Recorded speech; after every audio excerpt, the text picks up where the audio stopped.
Thunderstorms have led to some pretty significant and perhaps increasing flood concerns for parts of the Front Range. And specifically, our eyes are pretty closely glued to what's going on in and around Greeley right now, where you have seen reports of as much as 3 to 4 inches of rain in just the last hour, and some reports of street flooding and cars being submerged by water. Now, this is a look from Fort Collins, and you can see some of those dark clouds, all that low-level moisture just really, and also those high winds out there. Look at that flag just blowing there on the bottom right-hand side of your screen.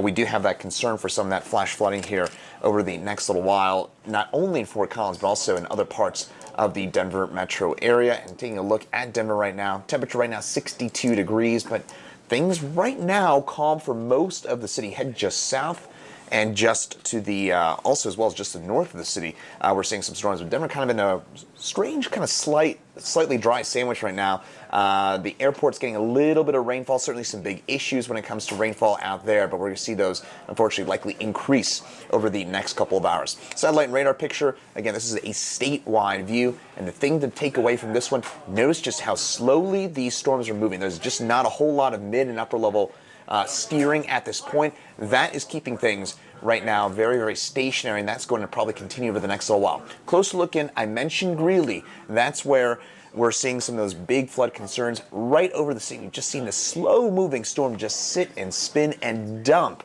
rainfall there right over downtown Greeley. So that's why a flash flood warning is in place for Greeley. Also, have a flash flood warning for southeastern parts of Weld County as well. So Greeley, central, of course, Weld County under flash flood warning, and same for us in the southeastern parts of Weld County. Eastern Douglas and western Elbert County is getting a couple of storms right now, and also notice how those storms trying to slide into Denver. So far, not a whole lot of success, though on the east side of town we're seeing a few rumbles and a little bit of rainfall for us. That will likely increase as we get some colliding outflow boundaries. What I mean by that are two of those colder winds kind of colliding, and that can spur up thunderstorm activity. We're expecting that here in Denver, and you get into the mountains. We're seeing maybe a little bit of dissipating activity through parts of Larimer and Boulder counties, but still some more rain likely yet to go for many of us. Now, look at all that lightning force across the state, quite a bit of it, and notice again just how it is not moving a whole lot and how it's also concentrated right along that I-25 corridor, and we're going to see that lightning continue force. That said, I haven't mentioned this yet, the flood threat, the overall flood threat today is going to be highest probably over the next 2 to 3 hours. Could still see some rain continuing in the evening, but that flood threat highest over the next 2 to 3 hours. The severe weather threat is low forward today. We're not expecting large hail or damaging winds. This is going to be almost exclusively a heavy rain and a lightning threat for us. But again, that large hail threat, it is low, if not just about non-existent for today. And the reason why we're seeing the flash flooding is a bit of an inverse relationship. The reason why we have that high flood threat is we just don't have a whole lot of strong winds in the mid to upper levels of the atmosphere. That means these storms are just kind of parked. They're not moving a whole lot, and as a result of that, we don't have a severe weather threat, but we do have that flood threat. So kind of an inverse relationship there. Meantime, flash flood watch in place through much of I-25, throughout much of the urban corridor. And in fact, we go from Wyoming down to the New Mexico line with a continuing flash flood watch. Also in the western parts of Colorado, in and around, including perhaps the Glenwood Springs area, which has been closed down along I-70 the last few days. You have that flash flood watch. That is in place as well. All right, taking a closer look in at that forecast, notice we do hold on to these slow-moving storms for the next couple of hours. Then they'll gradually, and I mean gradually, crawl and claw their way off to the east. As they do so, it's going to be more kind of Fort Morgan, eastern Weld County, and perhaps more into the southeastern corner of the state where we see some of those storms hang on into the afternoon, evening time frame. Then tonight, computer model here trying to bring in some showers and some thunderstorms into the 9-10 o'clock time window. We'll have to see if that does play out. We don't often see this kind of rainfall late into the evening. I would say whatever rain we do see at that time frame should be on the lighter side than what we're expecting this afternoon. I think the higher end flash flood threat is going to be over the next 2 to 3 hours. Then once we get past about rush hour or so, we should see that flash flood threat gradually come to close. It won't entirely close. That flash flood watch in place till midnight for a reason, but I do think that the rain rates should be a little lower as we get later on through tonight. Meantime, rainfall, this is the takeaway here, folks.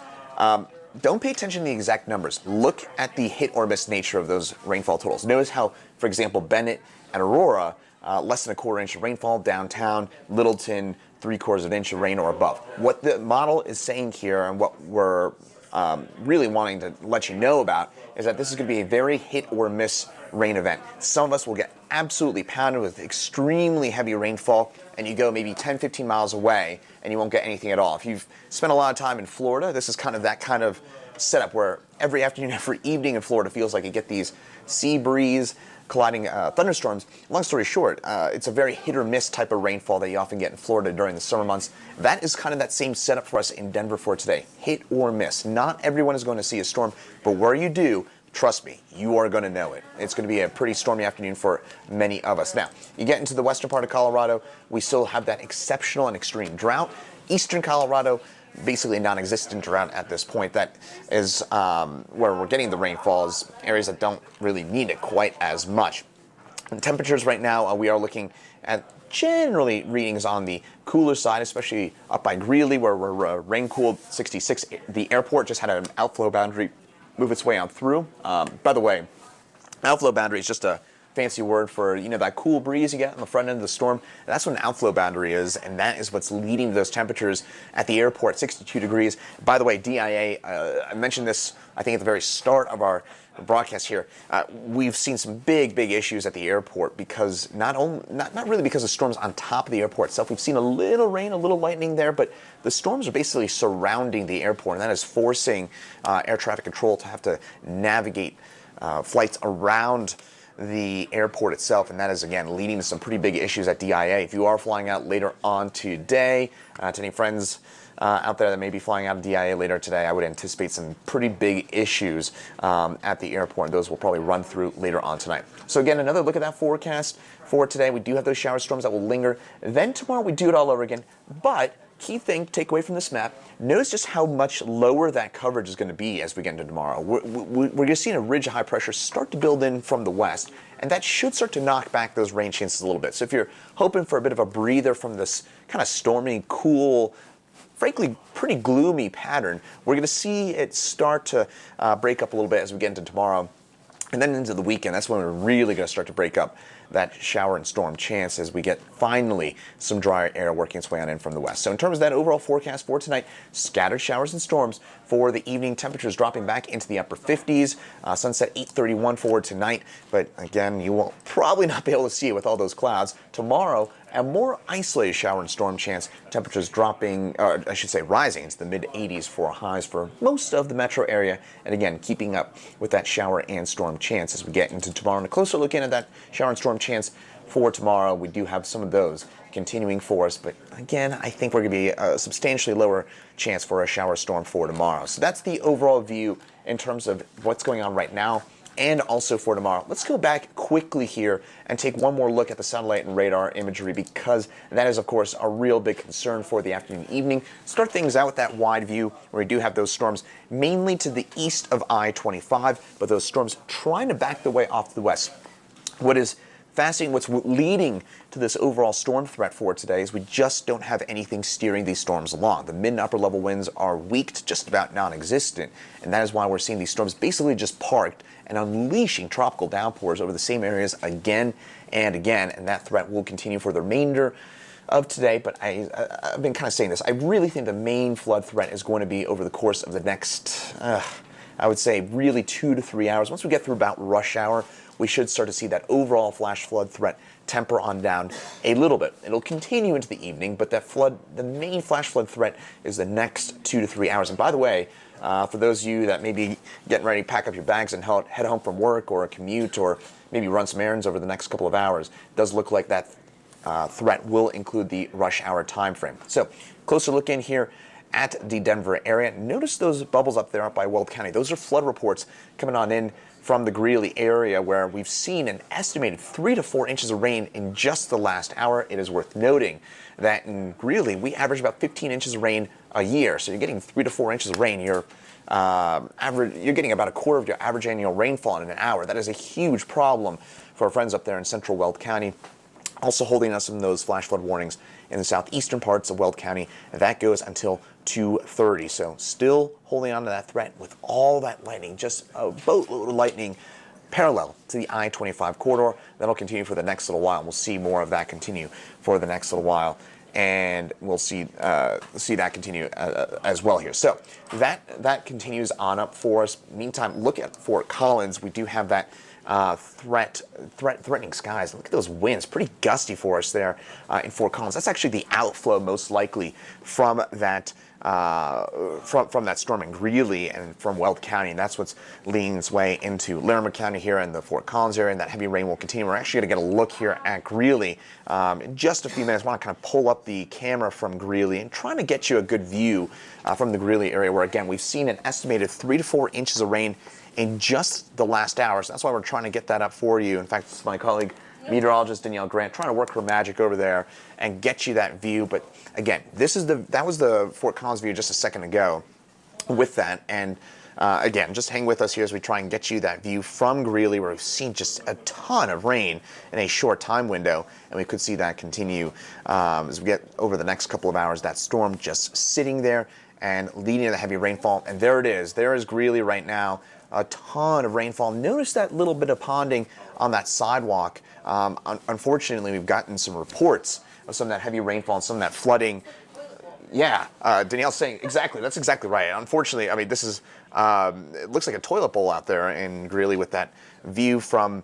That's got to be from UNC's campus, right? That's from the University of Northern Colorado. So, and notice kind of bottom left-hand side of your screen there too. That is, look at all that ponding. That is not intended to be there, of course, and this is what happens when you get 3 to 4 inches of rain in Colorado. Yeah, that's the sidewalk. It's basically washed out at this point. Danielle just kind of chiming on in from the other side of the room. Thank you, by the way, Danielle, for pulling that camera view on up from UNC. And boy, gosh, when we get 3 or 4 inches of rain in an hour in Greeley, that is a big, big problem. And anywhere here in Colorado, our ground just can't absorb this kind of rainfall. When we get that much rain in this short of a time window, that is a big problem here, folks. And if you're joining us from Greeley, just stay indoors right now. You're under a flash flood warning, and I'll tell you what, that's going to get extended. I think that goes only until 2:30, 2:45. Don't pay attention to the end date, at least right now. It's still just absolutely unleashing rain on you right now. And the issue with that, again, this is just, here in Colorado, we can't take 3 or 4 inches of rain in an hour. We're just our ground is not built for it. We're not used to getting that kind of rainfall. This is, again, Miami-like rain that's falling in eastern Colorado, and that is a big, big problem. Little bit of good news on the latest radar. I was just kind of taking a look at it. It does look like kind of the bulk of the heaviest of the rainfall is just starting to shift a little further south from downtown Greeley, getting more into southern and western Weld County as opposed to central like Greeley, but you can see the issues right there, and I think that this visual tells a story better than any maps can. So you're seeing the result of 3 or 4 inches of rain in an hour right now, ongoing there in the Greeley area. And certainly hoping our friends up there are okay. If you are joining us from Greeley, just stay indoors. Do not get in your car unless you absolutely, even if you absolutely have to at this point, folks. I'm just telling you, you're not going to get from point A to point B. If you do come up to a water-covered roadway, turn around, don't drown. And the general rule of thumb is if you come up to a water-covered roadway and you can't see the bottom of the ground, that's the rule of thumb there, that you can't get there. 12 inches for a car. Danielle saying that in between bites of her salad, saying that, yes, if you do have, again, 12 inches for a car. I think there's even some cars, if it's 6 inches, it can pick it up. If you're driving like a lighter car, 6 inches can do it, but 12 inches of standing water. So if you can't see the ground, if you can't see the pavement, you're toast. Yeah, so you may end up floating. Don't chance it here, folks. Again, Greeley, this is not just a mom and pop storm. This is not just your your June, July afternoon thunderstorm. This is the real deal here, folks. This is a very, very nasty situation for us. Just stay indoors until things kind of clear on up a little bit. In the next couple of hours, you should see things start to break up. And Danielle now telling me that the spring burn scar, and so Huerfano County, far southern reaches of the state, where we do have a new flash flood warning that's been issued. I'm going to pull this up here on the radar.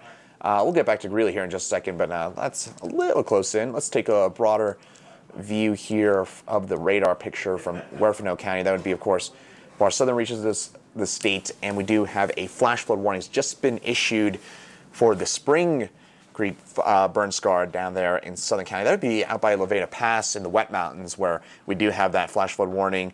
So if you are taking Levada Pass, that would be if you're, say, connecting between the sand dunes or the San Luis Valley and I-25. folks, please just don't do it right now. This is a pretty dangerous situation for us with that burn scar that continues to lead to some of that flash flooding. We've seen some burn scar issues earlier on today up by Larimer County in the Can't Repeat burn scar. We had a flash flood warning up that way. And also seeing, again, some of those slow-moving storms just sitting and spinning and just drenching parts of the Front Range of Colorado. And unfortunately, that threat will continue for the next little while. Now got a significant weather advisory for north central parts of Arapahoe County and eastern Adams County. So it's getting a little closer to the metro area where we are starting to see some of the storms firing up. So let's take a closer look in here at the radar and what we're seeing right now. And again, Greeley getting absolutely walloped here by that slow-moving storm. Close look in, that's just outside the airport. That would be kind of Bennett, Strasburg. You got it east by Deer Trail. That's where you're seeing a slow-moving storm, but that one's actually producing perhaps a little bit of small hail and maybe some gusty winds. It's sitting by itself, so that storm may be able to generate just enough severe weather, enough of its own weather that we could be seeing a little bit of small hail there, maybe some pea to dime-sized hail with that storm. But again, I think the big threat for most of us today, it is going to be that flash flooding, and specifically it is right now, I think, Greeley, where we're really concerned about that flood potential for our friends up there. So if you're joining us from Greeley, and we'll leave you with this image from Greeley one more time, and just look at that. That image tells you the story. All of that ponding the roadways, obviously that water is not meant to be there. Danielle was saying this looks like a toilet bowl there right in the middle of your screen.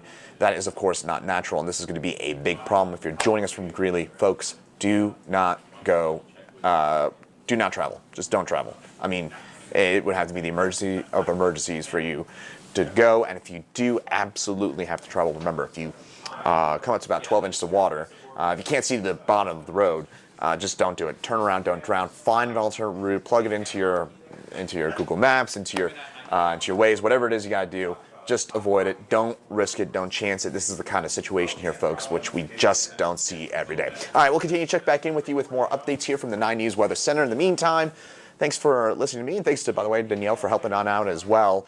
We'll check back in with you. I'm meteorologist Chris Bianchi here in the 9 News Weather Center, and stay safe here, folks.